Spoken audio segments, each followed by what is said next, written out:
Muy bien. Bueno, la presentación o la ponencia, digamos, viene enfocada pues a un trabajo que hace parte de un programa de maestría en ingeniería ambiental, donde se buscó pues explorar más que todo diferentes técnicas, como por ejemplo las inteligencias artificiales, para la zonificación o predicciones de zonas donde pueden ocurrir deslizamientos. En este caso usaron dos métodos, que fue el método de redes neuronales artificiales y el método de Machine Learning, que se conoce como bosque aleatorio. Para contextualizar, el municipio de Toledo, donde se realizó el estudio, es un municipio que se encuentra ubicado en la cordillera de los Andes, específicamente en la vertiente oriental de la cordillera de los Andes, donde por las condiciones geológicas y geográficas nos encontramos en cuencas que son relativamente jóvenes, donde los procesos de remoción y erosión son bastante frecuentes.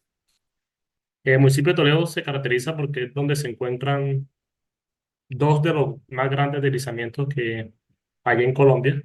Son eventos de grandes magnitudes y que impactan continuamente a la población eh, norte santandereana. Para este estudio empleamos, digamos, una primera fase que consistió en la recopilación de diferentes variables, diferentes fuentes bibliográficas, análisis con la comunidad. Se trabajó con la comunidad UBA, que también es una comunidad indígena que vive en esta región, y de los diferentes actores, como las gestiones de riesgo de cada municipio. Y también se trabajó con encuestas a la ciudadanía para identificar cuáles eran las posibles causas que puedan estar generando los deslizamientos en esta región. En función de eso, se procedió a hacer la conclusión de un inventario de procesos morfodinámicos, en la cual se detectaron para el municipio de Toledo 1.515 movimientos en masa que fueron caracterizados, visitados en campo, y también para hacer el análisis digamos, los métodos estadísticos se utilizaron 1.500 muestras de ausencia de movimientos en masa, es decir, lugares que se cogieron de forma aleatoria, donde no se han presentado movimientos en masa.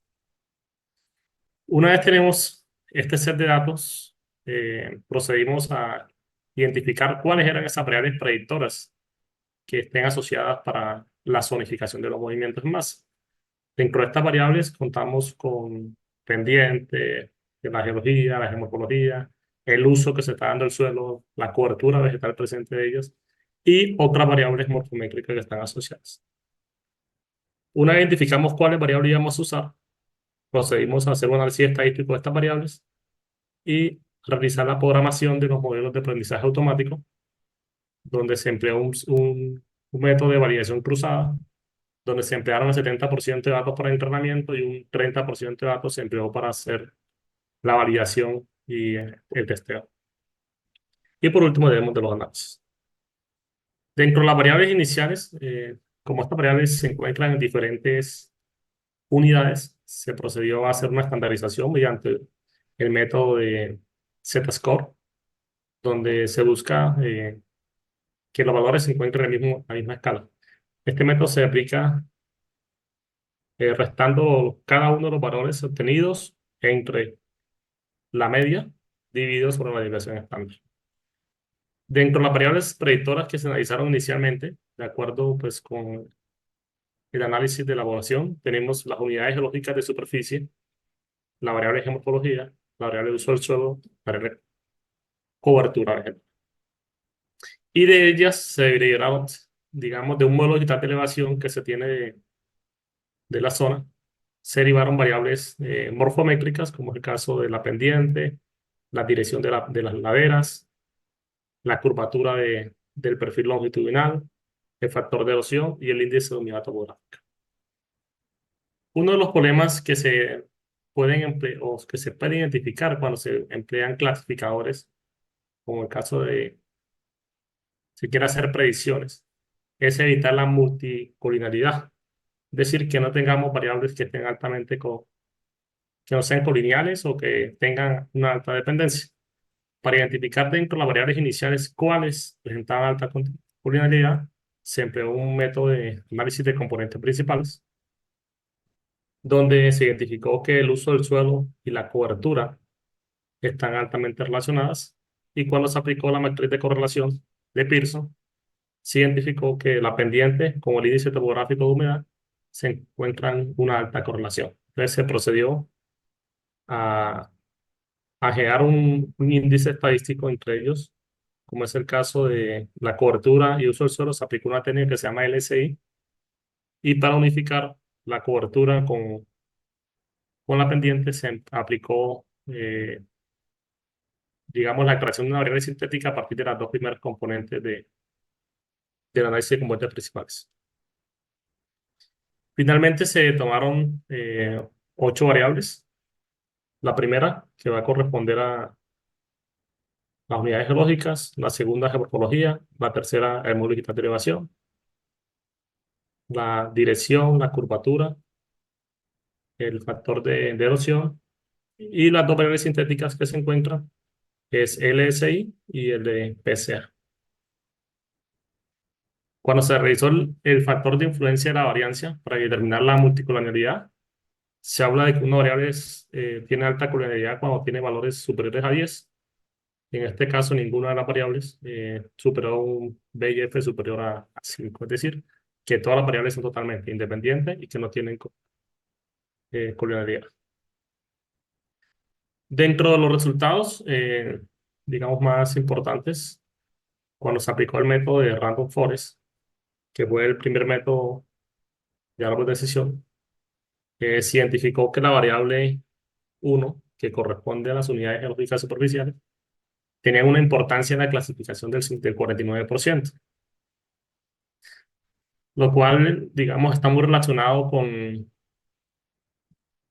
digamos, a los valores o análisis social que hacían las personas, y era que las condiciones del suelo eran particulares en la zona.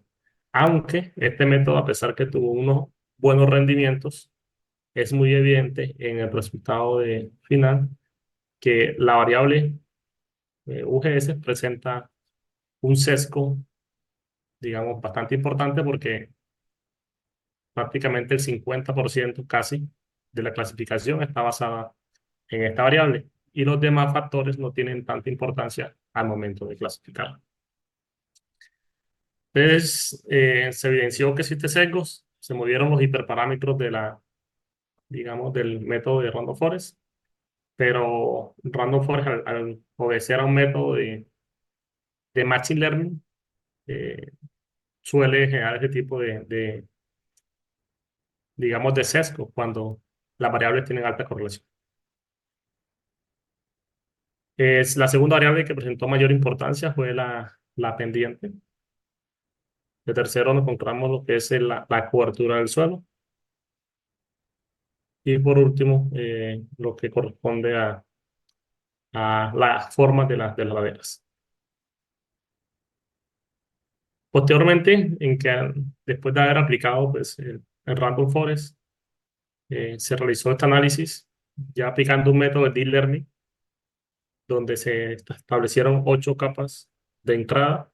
Se establecieron 64 capas ocultas con un factor de activación de ReLU, una segunda capa oculta con un factor de activación de ReLU también, y por último un clasificador de sigmoide con una capa binaria, donde se aplicó la retropropagación para hacer la corrección de las pérdidas, donde también obtenemos este resultado. Se puede evidenciar que el sesgo que presentaba el modelo anterior acá se corrige. ¿Qué dificultades se han presentado con respecto a RNA? Que los valores o los hiperparámetros que generan no son fácilmente interpretables. A pesar que establecen coeficientes para cada una de estas neuronas, comprender la relación que tienen con ellos es demasiado complejo. Entonces, las redes neuronales se reconocen como modelos de caja negra porque sus resultados no son fácilmente comprendidos. Finalmente, nos quedamos con el mejor método, el método que que no presentaba sesgos o de RNA, pero decidimos comparar estadísticamente ambos métodos mediante una curva ROT. El método de red neuronal presentó un rendimiento de un 98%, donde eh, las clases ceros fueron clasificadas de forma correcta, es decir, la ausencia de movimientos de masa fueron clasificadas de forma correcta 334 y de forma incorrecta 19 por 19, que son los que se conocen como falsos positivos.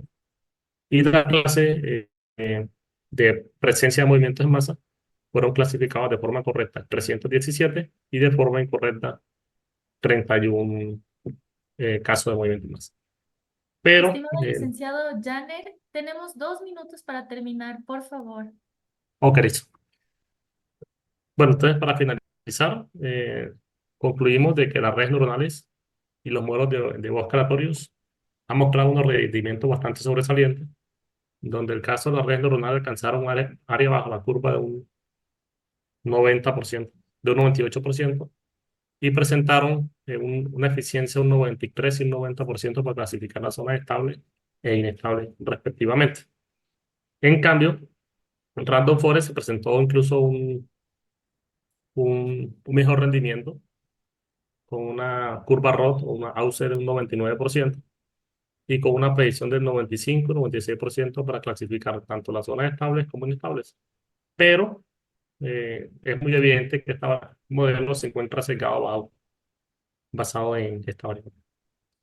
Agradecimientos especiales a las personas o las entidades que colaboraron en esta investigación, principalmente pues al Servicio Audio Colombiano, que fue la entidad que financió la investigación con todos los trabajos de campo, la recolección de datos, la movilidad, el desplazamiento, a la comunidad indígena UBA, que nos permitió el ingreso a sus territorios, a ERRI Colombia, que nos permitió el licenciamiento para usar el software, que en este caso usó pues, el software ArcGIS con Python, y a la Universidad de Pamplona, donde se desarrolló la investigación.